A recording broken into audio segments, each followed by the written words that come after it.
नमस्कार दोस्तों, मैं हूं संजीव त्रिवेदी। बजट पेश हो गया और राज्य सरकारें जो आंध्र प्रदेश की और बिहार की हैं बहुत प्रसन्न हैं, क्योंकि उन्हें जो मदद मिली है केंद्र सरकार से बजटीय आवंटन के जरिए, उसने पूरे देश में लोगों को तो नाराज कर दिया है और उन्हें खुश कर दिया है। और अब केंद्र सरकार पर यह आरोप लग रहे हैं कि दरअसल वो तो अपनी सरकार को बचाने की योजना के रूप में बजट को लेकर के आई है, क्योंकि केंद्र में मोदी जी की सरकार दरअसल टीडीपी और जेडीयू की मदद से, प्रमुखता इन्हीं दोनों दलों की है, उसी से बनी है। तो जाहिर है कि उन्हें केवल दिया गया है एलोकेशंस और दूसरे राज्यों को उसी तरह की समस्याएं हैं, लेकिन उन पर ध्यान नहीं दिया गया है।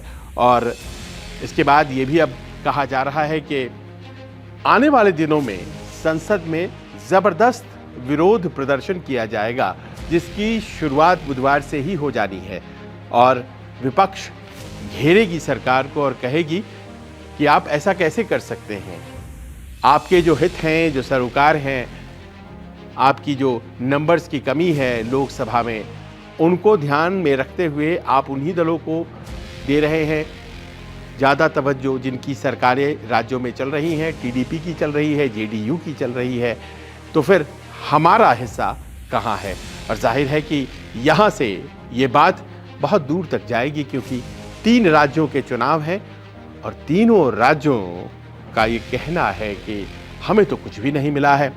महाराष्ट्र कह रहा है, वहाँ के जो विपक्षी नेता हैं कि साहब देखिए, आपको बिहार को देना है, आपको आंध्र प्रदेश को देना है, आप दीजिए, लेकिन महाराष्ट्र की क्या गलती है। वहीं दूसरी तरफ ये कहा जा रहा है हरियाणा के विपक्ष के नेताओं के द्वारा कि आपने 14,000 शब्दों के भाषण में हरियाणा का नाम भी नहीं लिया, तो अब 2 महीने बाद चुनाव हैं, हरियाणा वाले आपका नाम नहीं लेंगे। इसी प्रकार झारखंड की भी शिकायत है कि बगल के बिहार में ज़बरदस्त तरीके से एलोकेशन, लेकिन हमें तो कुछ भी नहीं मिला है। पर ये नाराजगी अपनी तरफ, कांग्रेस जो कि प्रमुख विपक्ष है, वो इस बात से खुश है कि बजट में दरअसल उसकी सरकार भले न बनी हो, लेकिन उसके वायदों की छाप है। जो न्याय उन्होंने एक योजना बनाई थी, 5 न्याय, वो जो गारंटी दिया था राहुल गांधी ने, आपको याद होगा, युवा न्याय, महिला न्याय, कृषक न्याय, इस तरह से जो उन्होंने न्याय की गारंटी तैयार की थी, कांग्रेस का कहना है कि उसमें से कई प्रावधान अक्षरशः उठा करके इस बजट में इस सरकार ने शामिल कर लिया, वित्त मंत्री निर्मला सीतारमण ने शामिल कर लिया। और ये अपने आप में तय करता है कि वैचारिक खोखलापन है भारतीय जनता पार्टी और उनके जो सलाहकार हैं, और दरअसल हमारे आइडियाज़ यानी कि कांग्रेस के आइडियाज़ चुराए जा रहे हैं। अब आज इसको जरा समझते हैं कि आखिर कौन कौन सी ऐसी बातें हैं जिसके आधार पर इस तरह के बड़े दावे किए जा रहे हैं। और राहुल गांधी ही नहीं, बल्कि तमाम जो नेता हैं कांग्रेस के, वो ये कह रहे हैं कि दरअसल आइडिया चुराया है। वो तमाम आइडियाज़ जो कि हमारे आधार थे, मजबूत स्तंभ थे, उन्हें कुछ सूझा नहीं और बीजेपी वालों ने हमारे आइडिया अपने बजट में रख लिए।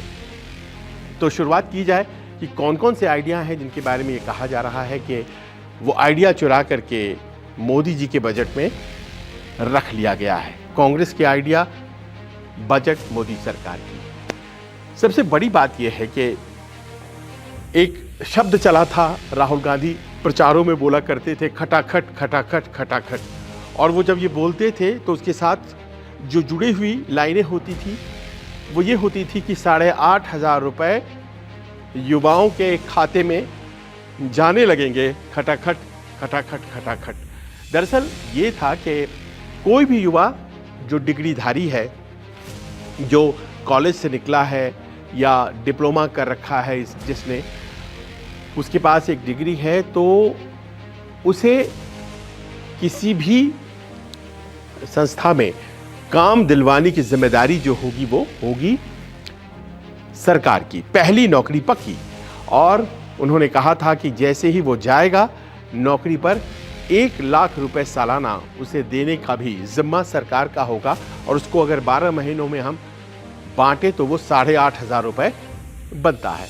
और ये अप्रेंटिसशिप स्कीम बनाई थी कि कोई भी युवा निकलेगा, उसको पहली नौकरी की चिंता नहीं करनी है, वो उस नौकरी में जाएगा जिसमें सरकार उसको भेजेगी, चाहे वो कंपनी होगी सरकारी या प्राइवेट, जहां उसको थोड़े हुनर सीखने के भी अवसर मिल जाएंगे, और ये जो स्किल बनेगा इसके दम पर वो आगे आने वाले दिनों में अपनी नौकरी खुद खोज लेगा। बेरोजगारी से लड़ने का ये एक नायाब तरीका ढूंढा था, कांग्रेस का ये मानना है। और अब कांग्रेस कह रही है कि देखिए, इंटर्नशिप योजना तो वही है जो हमारी अप्रेंटिसशिप योजना थी। यहाँ पर भी भारतीय जनता पार्टी ने कहा है कि कोई भी युवा जो निकलेगा कॉलेजों से, उनको भारत की जो 500 टॉप कंपनी है, ये जिम्मेदारी उनकी होगी कि उनको पहली नौकरी वो दें। और साथ ही साथ ये भी उन्होंने तय किया है कि उन्हें 3,000 रुपए हमेशा 2 साल के लिए ये दिए जाएंगे, और इस तरह से रोजगार को पक्का कर दिया गया उनके लिए। और उनका ये कहना है कि ये तो हमारी स्कीम थी। इसके साथ साथ एक और योजना है जिसके बारे में कहा यह जा रहा है कि हमने चलाई थी और वो आपने रख ली। वो है कि ELI स्कीम, यानी कि एम्प्लॉयमेंट लिंक्ड इंसेंटिव। अब ये क्या है? एम्प्लॉयमेंट लिंक्ड इंसेंटिव ये है कि बताया ये जा रहा है कि कांग्रेस ने ये सोचा था कि अगर आप एक कोई कंपनी है और कंपनी के तौर पर आप कोई चीज़ बनाते हैं तो सरकार आपको उसमें रियायतें देती है। अगर कंपनी चाहती है कि कोई चीज़ वो बनाए और उसमें उसको रियायत मिले, तो सरकार जिन चीज़ों की प्रोडक्शन चाहती है, आप वही चीज़ अगर प्रोड्यूस करें तो आपको टैक्सों में रियायत मिलती है। तो इसको प्रोडक्शन लिंक्ड इंसेंटिव कहा जाता है, PLI। तो कांग्रेस ने बनाया था ELI, यानी एम्प्लॉयमेंट लिंक्ड इंसेंटिव। कहने का मतलब ये कि उनका ये कहना था कि अगर आप इतने युवाओं को रोजगार देते हैं तो हम आपको ये टैक्स में छूट देंगे, टैक्स रिबेट देंगे। तो एम्प्लॉयमेंट लिंक्ड इंसेंटिव की हमारी स्कीम थी, कांग्रेस का ये कहना है। और देखिए, ये उठा लिया गया और ये सच है। ELI, निर्मला सीतारमण ने जो बजट पेश किया है उसमें है कि अगर आप ये स्कीम के तहत बेरोजगारों को नौकरी देते हैं तो फिर आपकी कंपनी को टैक्स रिबेट, टैक्सों में छूट दिया जाएगा, यानी कि एम्प्लॉयमेंट लिंक्ड इंसेंटिव दिया जाएगा, प्रोत्साहन दिया जाएगा अगर आप लोगों को रोजगार देते हैं। और कहा जा रहा है कि इससे करीब 30 लाख युवाओं को फायदा होगा सालाना। और जो पहली वाली स्कीम है उसके बारे में तो ये कहा जा रहा है कि 2 करोड़ युवाओं को जो इंटर्नशिप वाली स्कीम है फायदा होगा। तो रोजगार से लड़ने के लिए तरीके जो कांग्रेस ने अपनाए थे, क्या भारतीय जनता पार्टी ने उसको ले लिया क्योंकि वो आइडियाज़ अच्छे थे और यहाँ अपने बजट में उसको शामिल कर लिया और अब उसे वो लागू करने जा रही है। कांग्रेस की सरकार बनती तो जाहिर है कांग्रेस वाले लागू करते, अब बीजेपी की सरकार है तो बीजेपी वाले लागू कर रहे हैं और अपने बजट में उसको लेकर के आ गए। कांग्रेस दावा कर रही है कि हम भले सरकार में ना आए लेकिन हमारे आइडियाज़ जो हैं वो सरकार में आ गए हैं। एक और स्कीम है जिसके बारे में कांग्रेस का दावा है कि ये हमारी योजना थी और अब बीजेपी ने ले लिया इसको, एंजल टैक्स। ये एंजल टैक्स ये होता है कि जैसे आज की तारीख में स्टार्टअप लोग खोलते हैं, अपनी छोटी कंपनी खोलते हैं। स्टार्टअप बहुत क्षेत्रों में अपने तरीके से बहुत युवाओं को आकृष्ट कर रहा है। टेक्नोलॉजी के क्षेत्र में कोई खोलता है, कोई और किसी क्षेत्र में खोलता है, कोई ई-कॉमर्स के क्षेत्र में खोलता है। छोटी कंपनी उसे स्टार्टअप बोलते हैं और वो कोशिश करता है कि वो धीरे धीरे अपनी मेहनत से बड़ा बनाए, उसे लोगों को जोड़े और सरकार इसमें प्रोत्साहन देती है और कहती है कि आप नौकरी मांगने वाले से ज़्यादा नौकरी देने वाला बनिए। और इसके लिए वो कहती है कि स्टार्टअप इकोसिस्टम और बड़ा कीजिए और बार बार ये दावा भी किया जाता है। एंजल टैक्स उस टैक्स को कहते हैं जो स्टार्टअप शुरू करने वाला कोई भी लड़का, कोई भी युवा या कोई भी व्यक्ति अपने निवेशक से पैसा लेने के एवज में सरकार को दिया करता था। आखिर पैसे तो है नहीं पास में किसी युवा के पास या कोई स्टार्टअप करने वाला, तो वो किसी न किसी से तो पैसा लेता है। उस पैसे पर भी टैक्स देना पड़ता था सरकार को। वो टैक्स एबॉलिश कर दिया। पैसा देने वाला कौन? एंजल, कोई देवदूत आकर के पैसा दे रहा है, भाई हमारी आइडिया है, हमारे पास और कुछ है नहीं, आप मेरे आइडिया में पैसा लगा रहे हैं, तो वो एंजल ही कहलाएगा। इसीलिए उस टैक्स का नाम एंजल टैक्स कह दिया गया था। एंजल टैक्स में कई बार होता था कि अभी कंपनी शुरू भी नहीं हुई है और आप दबाव में आ गए कि भाई सरकार को इतने देने हैं, और कई बार तो ऐसा हो जाता था कि आपने 100 रुपये लिए हैं तो 30 रुपये टैक्स ही देना पड़ रहा है। पूरा एंजल टैक्स ही एबॉलिश कर दिया है आज की बजट में भारतीय जनता पार्टी की सरकार ने। लेकिन कांग्रेस का ये कहना है, और ये उनके जो दावे हैं उसको उन्होंने पन्ना और पॉइंट के साथ बताया है। चिदम्बरम जो कि वित्त मंत्री रहे हैं पूर्व में और इकोनॉमिक ब्रेन कहे जाते हैं कांग्रेस के, और उन्होंने ये जो बनाई गई थी मैनिफेस्टो, उसमें सबसे अहम भूमिका निभाई थी। उन्होंने प्रेस कॉन्फ्रेंस करके कहा कि देखिए अमुक पेज पर अमुक पैराग्राफ में हमारी ये योजना थी, और इसको देखिए अमुक पेज पर अमुक पैराग्राफ में बीजेपी ने कैसे उठा लिया है। तो एंजल टैक्स एबॉलिश करने का वादा किया था कांग्रेस ने, आज एंजल टैक्स एबॉलिश हो गया।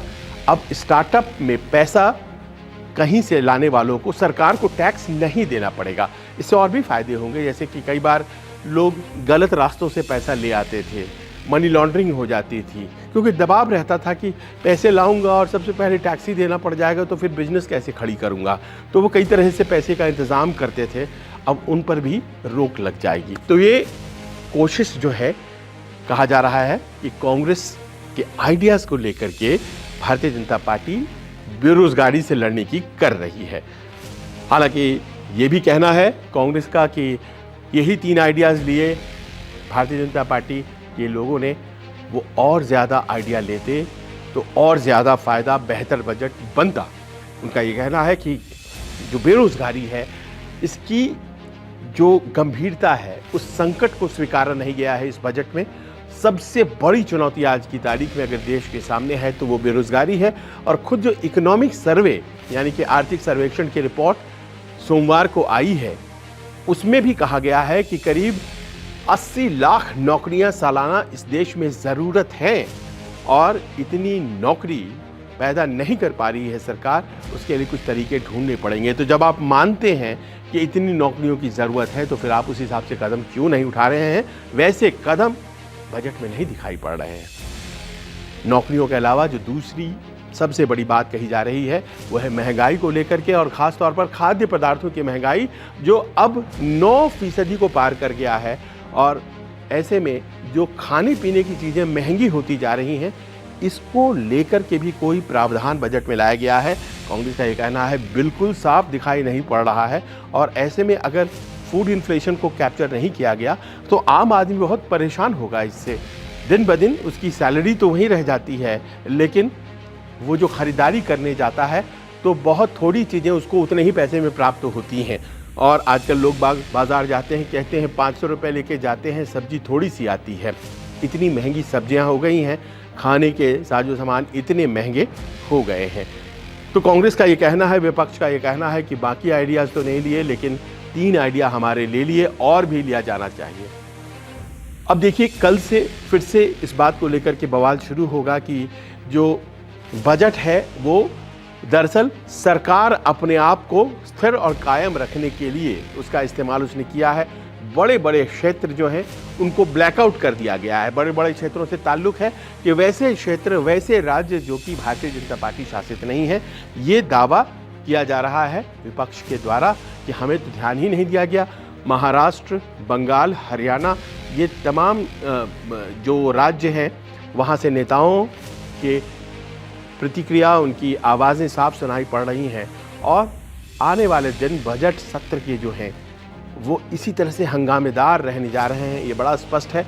मजबूत विपक्ष है तो जाहिर है कि आम आदमी को फ़ायदा होता है, पर आम आदमी को इस बात में ज़्यादा फ़ायदा है कि सरकार किसी की भी हो, अगर उसकी ज़रूरतों के मुताबिक जो योजनाएं हैं वो लागू हो जाए। और उसका एक नायाब एग्जाम्पल इन 3 उदाहरणों में सामने आ रहा है, जिसमें आपने पाया कि वो आइडिया तो कांग्रेस का था, लेकिन आइडिया में दम था, तो इसीलिए भारतीय जनता पार्टी ने उसे उठा करके शामिल कर लिया और इस्तेमाल भी कर रही है। इस परंपरा को और आगे बढ़ाया जाए, यही बेहतर होगा, क्योंकि आम आदमी को इस बात से मतलब नहीं है कि वो आइडिया किसका है, वो आइडिया दमदार है या नहीं, उससे मतलब है वो आइडिया उसके फायदे का है, इससे मतलब है। और अब जबकि युवा मान लीजिए वो कॉलेजों से निकलेगा, डिग्री लेकर निकलेगा, उसको पहली नौकरी मुहैया करा दी जाएगी किसी कंपनी में, किसी स्किल को वो सीख लेगा, तो इससे बेहतर और क्या हो सकता है। उसके लिए रास्ते खुलते चले जाएंगे।